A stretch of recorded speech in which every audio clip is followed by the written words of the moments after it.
Okay, so I got a lock washer here. It's one size too big, but better than any other ones I got over there. So put that in there. It goes in there. And then we got to bend this around to fit correctly.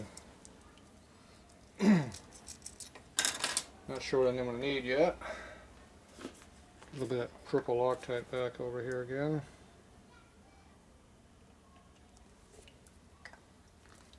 Just kind of slows down the movement a little bit, if anything.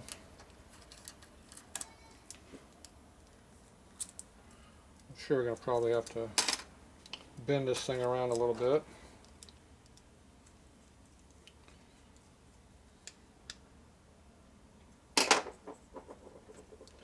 So that goes like that. So now I get it all pinched together. When you tighten it up, it tightens in. And it has a shoulder on the nut, so you can't over torque it.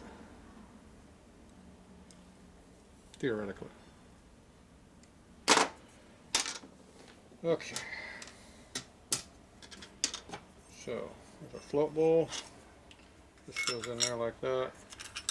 Pivot pin goes in there and holds it. Simple. Get our needle and seat, goes in here. Now, I like to make sure these aren't too loose in here. It's got a lot of clearance.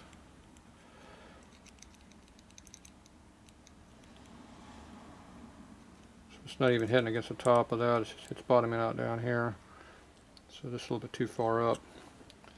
Probably bent a little bit. So if you take a nice flat blade, and you're squeezing all 3 points at once here.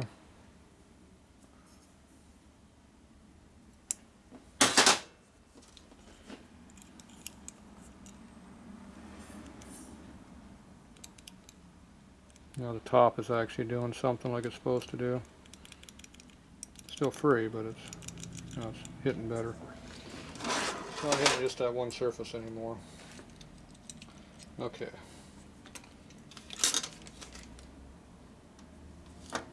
Oh, they gave us a brand new pivot pin instead of the old one.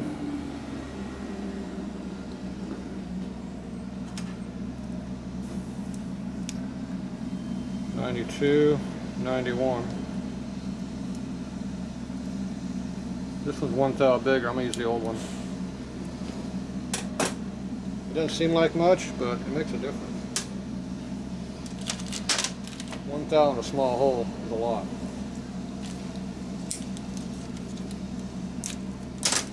Oh, open over there. There. So there's your needle and seat here. Here's your gasket right here. It's a rubber tipped one. Goes in there like that. So rubber tip usually seals halfway decent, not always. The problem is they unscrew and they blow up with different fuels. The steel ones don't give you any problems except they leak a little bit sometimes. So it's a toss-up. So what I do is I put this in first.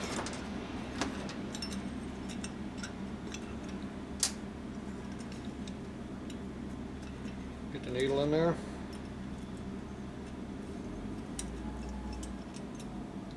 Put the seat in next. Screw in there easily. Then you would bring the pivot up until it lines up. Put it together.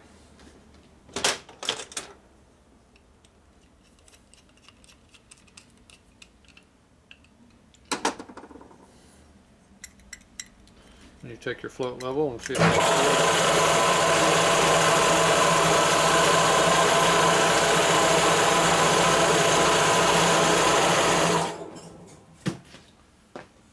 noise maker. Okay, that's not enough movement to get any feel in your motor. Okay, get up here, you can see. Yeah, not enough. It should be floating fluid too. You also want to make sure you're not dragging on the float side of the float bowl. You go up, down, side to side. Okay, in this case here, we need to bend it up a little bit because it's not even close. So if you take it and bend it up like that, you're pushing on the seat here, and all the other stuff is a little hard on it. So I do that when I get close, but when you're this far off, it's better to take it apart and do it correctly.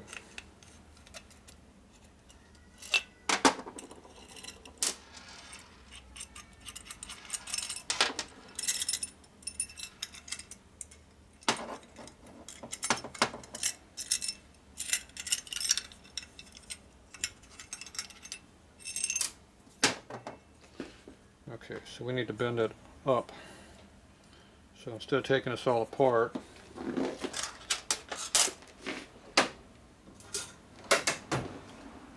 there are channel locks in here. Some of the thin plier like that.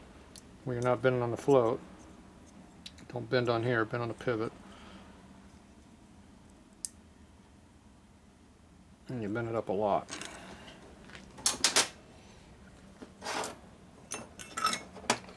Put it all back together again.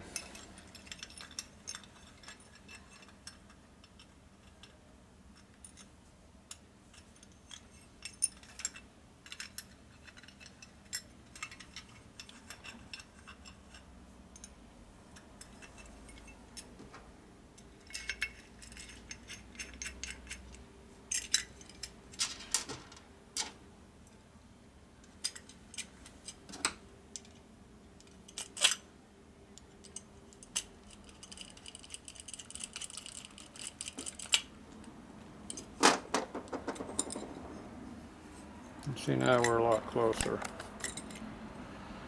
1/4 inch from the edge. Yeah, it looks like it's pretty close. Alright, now you can do your final work.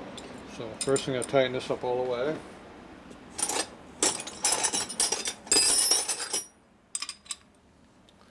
So just give it a good grunt. Okay, that's all the way in. Now we make sure our float's not hitting on anything that shouldn't be hitting on. It looks like it'll work just fine in that position. So I got to tighten the screw up all the way. Put my finger underneath to support it.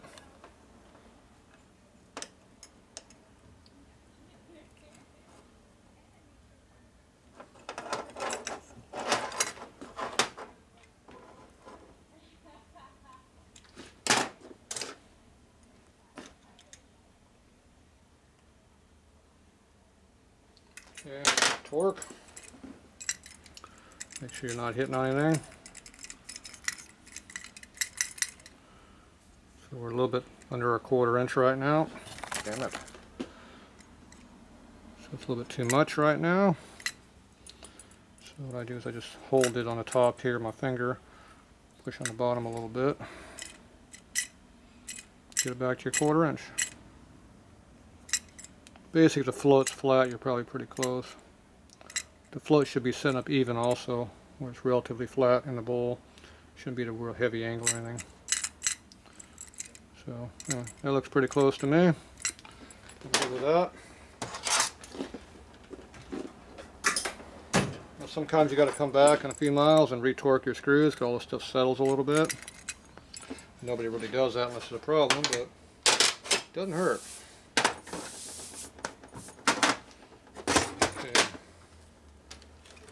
We got two gaskets. We've got the flathead gasket here, and you got the overhead gasket here. Flathead gasket goes like that because the float bowl hangs off the side of the carburetor. The overhead valve motor, it sits on the carburetor. So you put the gasket right here in the middle, and it sits right on there. Gotta take the nut off. Now if your spray nozzle is loose, make sure you hold it like this so you don't lose the spray nozzle. Yeah, that spring right there, don't lose it. Okay, this goes right down on top of that. Should push your gasket all the way down without hitting on anything. I don't know why they didn't want to just fall right in there, but...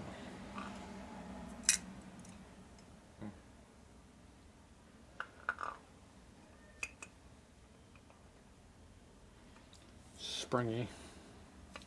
And gaskets. So you got your copper washer. It's hollow on one side. So always put the hollow side next to the float bowl. Solid side is the side you tighten against. Make sure you get spring up tension on it, somewhat. Put it in there. As long as you're between the two dowels, this doesn't really matter where it sits too much. Close that and you can set the carburetor on top of it. And just tighten this up. Let's see what size wrench is that thing. It's not really 1 inch. This size right here.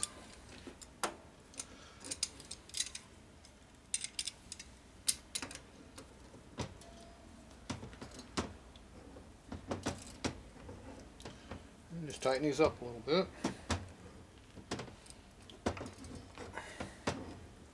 Getting tight.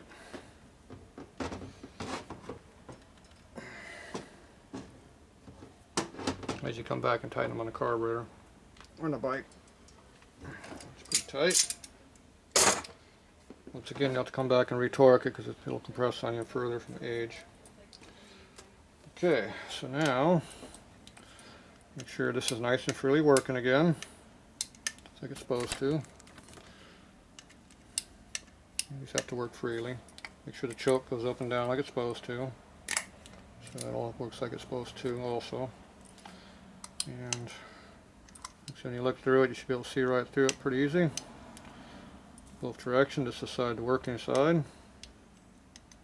So get where you can see it. So there you go. That's how you do it.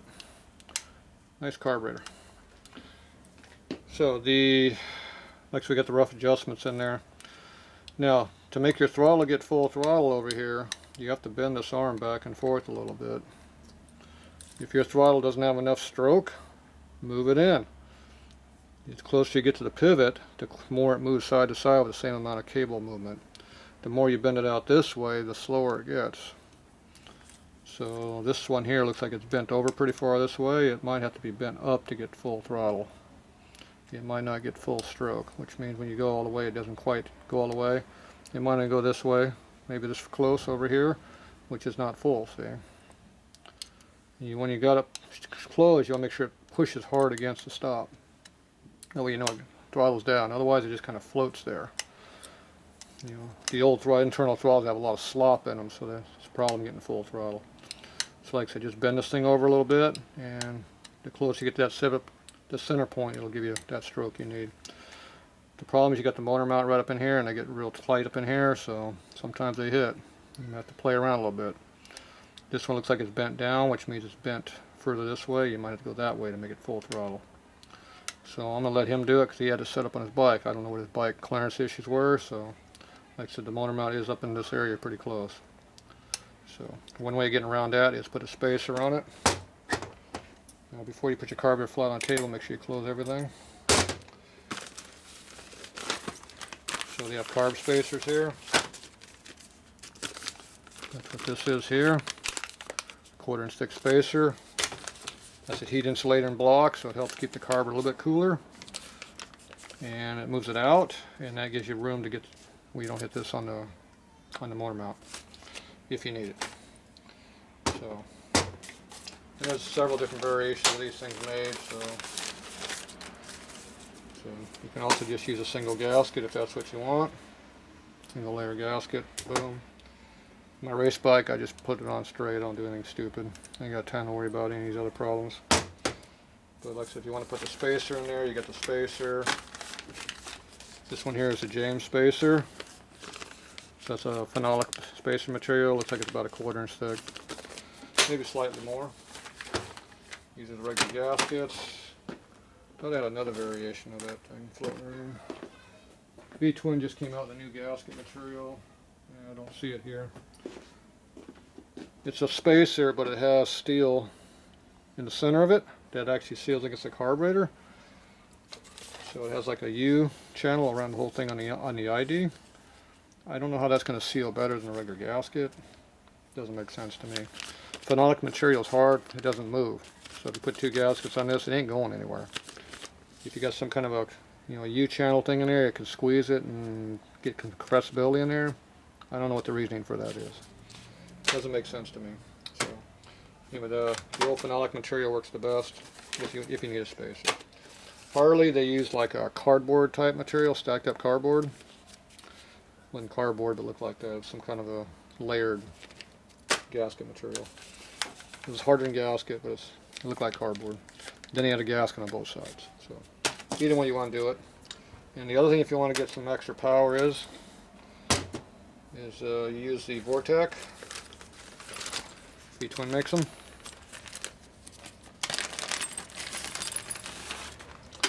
So this is a velocity stack. Right now you got a lot of turbulence as the air goes around. When you put this on there like that, see, it cleans up the airflow, so it cleans in real nice. Now this works fine if you got the J-slot air cleaner. If you got the single bolt air cleaner, you have to cut grooves in here make room for the bracket. So I just come in here and I put it in the milling machine. I put 2 big notches in here, and then I can put that into a regular air cleaner, which is 90% of bikes out there have the regular air cleaner. So I don't know why they don't offer it both ways, but it works good. It'll give you more power. So, but you are going to do a little work to make it fit on the the later air cleaner carburetors. And so you put that in there. That gives you more airflow. So, it's a good thing to use. It's free horsepower basically. These aren't that expensive, and it will make a difference. Alright, there you go. This one's all upgraded. So it's a knuckle carburetor still, but it's upgraded to a panhead M35B style spec. So should run a lot better. There you go.